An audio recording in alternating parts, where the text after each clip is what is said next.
Mr. Ali, Joyo, Rocket, Jitari,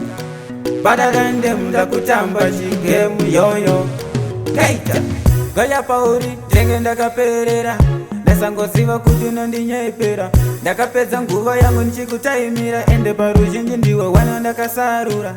My friend, I'm my parent. Ndakavaudza ndiwe chandibikira but zvandichamisa zvinova chendishokaini zvanasi wandisiya ndiri ndegaini zvawacha uchandida ndasara ndine mubvunzo shuwiro dzangu ndichadziudza ani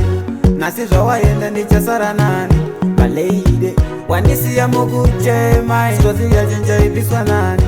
iwe ndiwe wani wandaiti love iwe the one in a million me wanna name. Ona nasi wandisiya mundangariro rinobuda richinyura ndisina mufaro ndichigaya wai geo wandidaro but wai geo wandidaro nasi wandisiya ndiraloni zvimwe ndiri ndega ndigoni zvinoda tiri tu kunge 1+1 ndapotesa ndikurese ngowani zvawacha uchandida ndasara ndine mubvunzo shuwiro dzangu ndichadziudza ani nasi zvawaenda ndichasara nani maleide wandisiya mukuchema zvose yachenjaipiswa nani iwe ndiwe wani wandaiti love iwe the one in a million Gaya Pauri ndenge ndakaperera ndasangoziva kuti unondinyepera ndakapedza nguva yangu ndichikutaimira ende paruzhinji ndiwe wana ndakasarura mafrendi hama nemaparent ndakavaudza ndiwe chandibikira but zvandichamisa zvinova chendishokaini zvanasi wandisiya ndiri ndegaini zvawacha uchandida ndasara ndine mubvunzo shuwiro dzangu ndichadziudza ani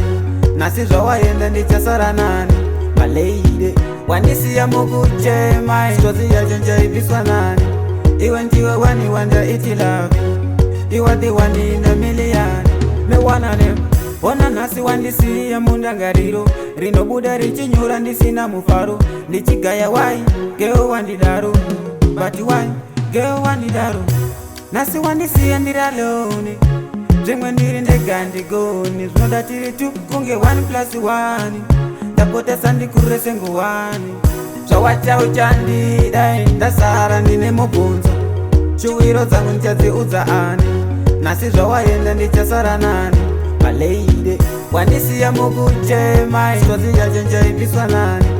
iwe ndiwe wani wandaiti love iwe the one in a million zvawacha uchandida ndasara ndine mubvunzo shuwiro dzangu ndichadziudza ani nhasi zvawaenda ndichasara nani maleide